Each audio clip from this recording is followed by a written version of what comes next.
So you play a struggling single mom in this Yep. film. It's a fantastic role, but I imagine also a daunting one. Were you hesitant to take it on, or was it a slam dunk? I really like delving into difficult, challenging roles, as long as I get to emote in an authentic way. If it's well written, or if the situations are well conceived. Ugh. And this one, I think the reason why it wasn't daunting is because she's constantly fighting for her life. She's not just lying down, and she's not a victim.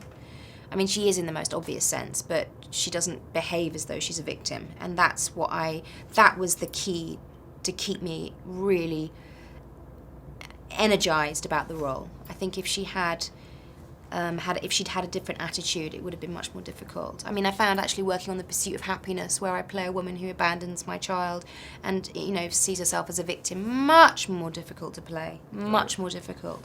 To be in that situation and not find a way to empower yourself is just awful. Your character really runs the emotional gamut in this film. I mean, it seems that every other scene is either a confrontation or a vulnerable sort of moment. Does that wear on you at all?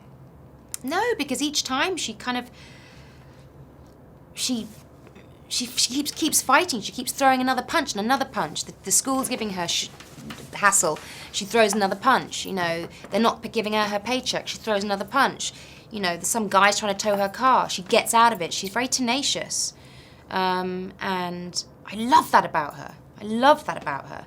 And then suddenly she's got to stop fighting. She's got to stop struggling. She wants to fight this guy as well, and he's like, "Stop fighting me. I want to help you." And that's the hard bit. Fighting for her is not hard, but stopping the fight and accepting that she is a victim and that she is in need, that's the hard bit for her, and that's a fascinating character to play.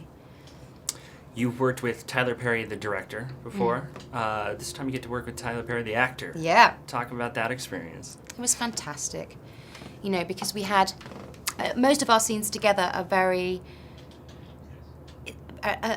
both the characters are discovering new things about themselves and about the other, and that some really lovely situations. She's the only person that can get underneath his reputation and speak as she sees, the truth of situations, and call him on certain things, and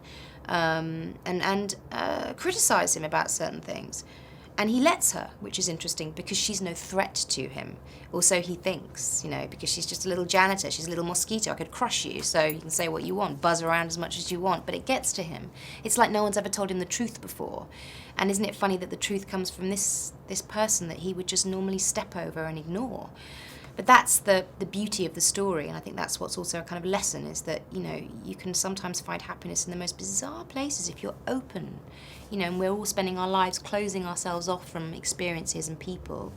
I mean, Crash was very much like that in many ways. It was about, people who would never come up against a certain, person, colliding with them and realizing that their lives become changed as a result of that. And Good Deeds is similar. It's a similar sort of goodness.